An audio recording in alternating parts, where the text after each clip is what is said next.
Now, there is something very important that I wanted to talk about. I don't know, maybe not super important to you, but pretty important to me. That is this concept of the Council of Elders. All right, and of course, this is derived from the Ubuntu contributionism framework, but just kind of my take, how I would envision it to be a little bit more in depth. And, you know, I'm definitely looking for input on this, so let's just get right into this. So the Council of Elders, right? What is the Council of Elders? So, effectively, what it is a new way of governing society without this huge government that we have right now, where it has its hands in every single cookie pot there is in every single part of our lives and society. And of course, the Council of Elders is made to operate in a society that isn't dependent on money, so it operates in a society that has no use of money or barter or trade or anything like that, hence being a part of the contributionism framework. And you can look up the contributionism framework, look up Ubuntu contributionism, look up Michael Tellinger, watch those videos, buy the book, read the book, do all that good stuff. Get a little bit more insight into what I'm talking about here. And I can link all that stuff for you if you would like in the description below. But let's go ahead and not beat around the bush anymore and get right into this. So, the Council of Elders would basically be comprised of 13 elders, and each elder would be responsible for a different sector of the community, but it wouldn't be responsible for it in the way that most people think. It's not like, they would be overseeing or shadowing or anything like that, right? Not all communities will have 13 elders also, because each community might look different. One community, the population of that community might choose to focus its attention more on science and technology, and therefore they'll set their council of elders up to mirror the collective intention of that society. So they may not need 13 elders, right? They may only need 2 elders or 3 elders, one to handle the science sector and one to handle the technology sector, and then another to, convey those decisions and other things to outer communities. But as it says here, however, all communities will have an elder for each avenue of development. So say you have a community that has focus on all of these things, on fine arts, music, architecture, communications, science, technology, philosophy, history, etc., then there's a very good chance that you'll have, what is that, 6, 9, or whatever, 9 elders in your council, right? Or you may have more sectors in your community that you choose to focus on, right? So that's kind of how that would go. So what would be the responsibility of the council and the members of the council, right? What would they do if they're not overshadowing or overseeing or shadowing anything, right? Well, I'm just gonna read this part to you because I wrote it down it's pretty explanatory. So, each elder will be responsible not for oversight but for consensus, as I mentioned before, right? So an example of this would be in the architecture sector, all community members who actively choose to lend their particular skills to projects within the sector will have daily opportunities to decide how they want their sector to appear and how they would like it to operate. And the responsibility of the elder of architecture will be to report the consensus of these decisions to the rest of the council, and the council as a whole then must establish a communication with the whole of the architecture sector so that the sector and the council may cooperatively reach decisions going forward, right? And then in each council there shall be appointed a single elder tasked with bridging communications between communities, and that elder will be responsible for exchanging data with outer communities so that, you know, information is flowing out, information is flowing in, um, and we're all kind of taking from this reservoir of data, of information, and using it for our projects and stuff, and in that way, and we're also constantly updating this reservoir for all communities to pull from. So in that way, we kind of keep ourselves tightly knit and on the same path, so that we're all moving forward at the same time. You know, that way there isn't a community that is, you know, in the Stone Ages, right, compared to where the rest of humanity has advanced to. Now, as I mentioned before, uh, they have to communicate, right? The council as a whole must then establish a communication with the whole of the architecture sector. So, some possible mediums for that communication, just some things I was thinking, was a public digital platform, or PDP, right?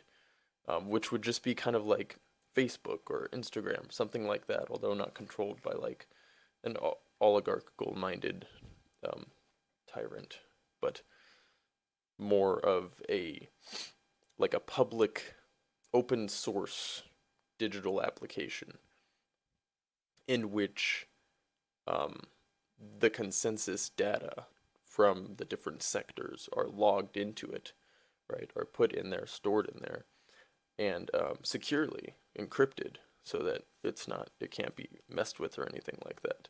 So once it's on there, it's on there, you know, and it's stored there so that we can refer to it at any time. And I'm gonna get into that later as for one reason why we would refer to it.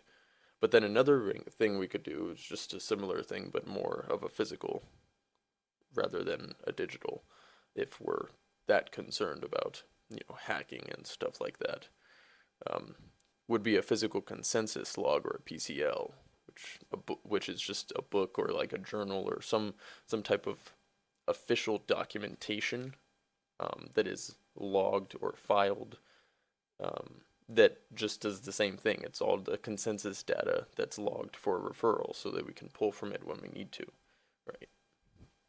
Although, what I'm going to talk about later, it would make more sense to do the public digital platform. And then, of course, everyone's, you know, worried about what the data would be, right? You don't want them sharing all of your personal fucking information, right?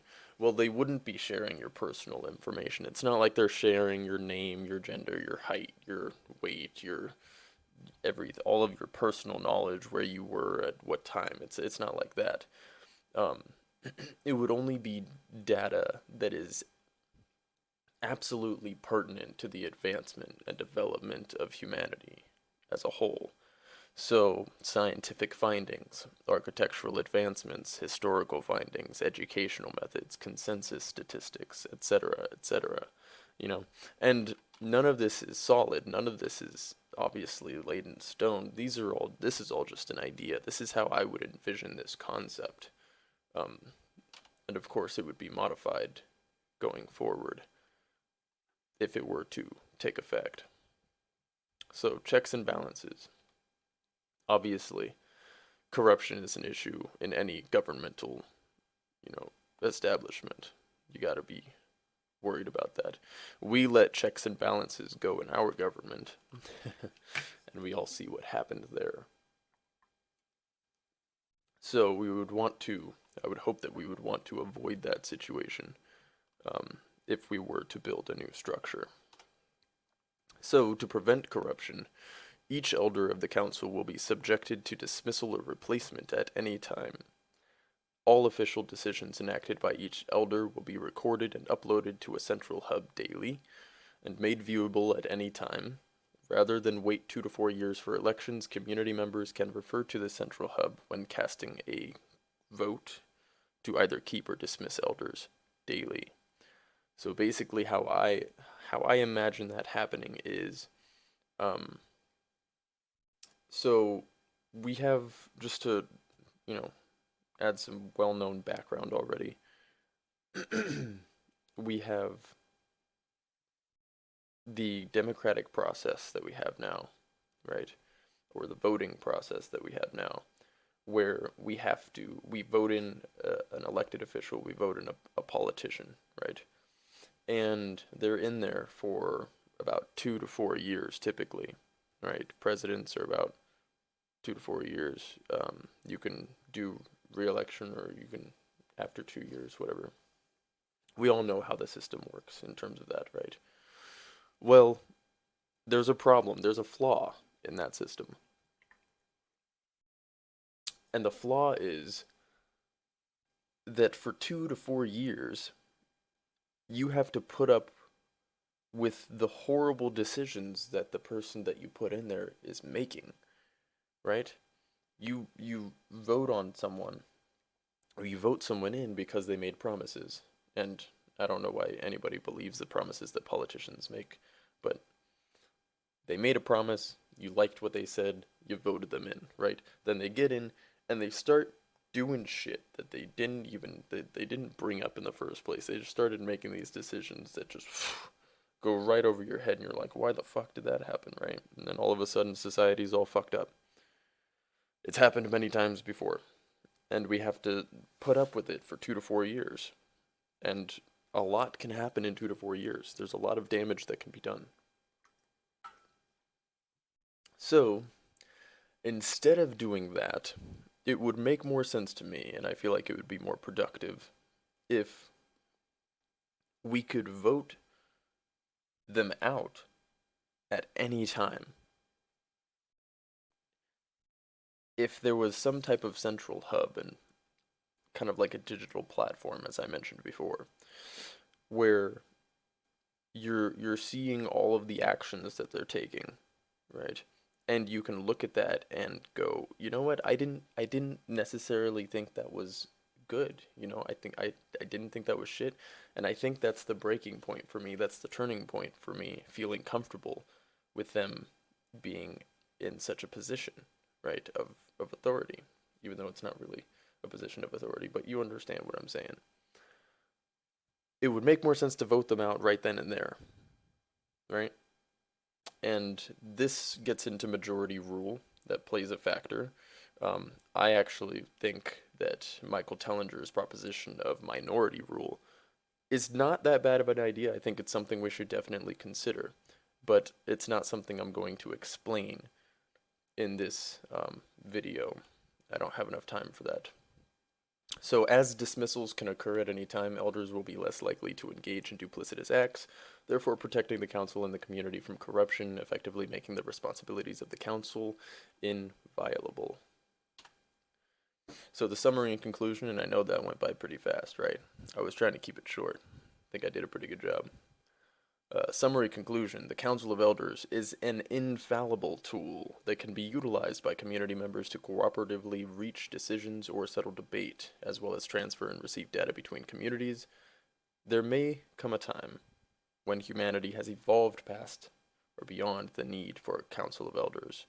During such a time as the Council of Elders is effective, however, amendments on behalf of the community may be made to alter the responsibilities of the council so as to maximize efficiency in a manner that is suited to the unique needs of each community. As I said before, each community is going to be comprised of members that will ultimately play a very hands-on role in deciding the future of that community. And so all communities will differ in some ways. It won't be a cut and paste structure for every single community like we have now. I think when you cut and paste, you have people who want to break out of society. They want to get out of that structure, but they have nowhere to fucking go. They have nowhere to go because there is nowhere else that will suit them. There's nowhere else that will nurture their creativity in a way that they're looking for, right? Because there's nowhere else that's specifically curtailed to their, avenues of expression. Because everything is cut and paste. So, allowing for more uniqueness, I don't think is a bad thing, you know? And, who knows? That might actually benefit humanity in the long run. Right? But, oh my gosh, my camera is so blurry right now. What the Yo, yo, yo, come on.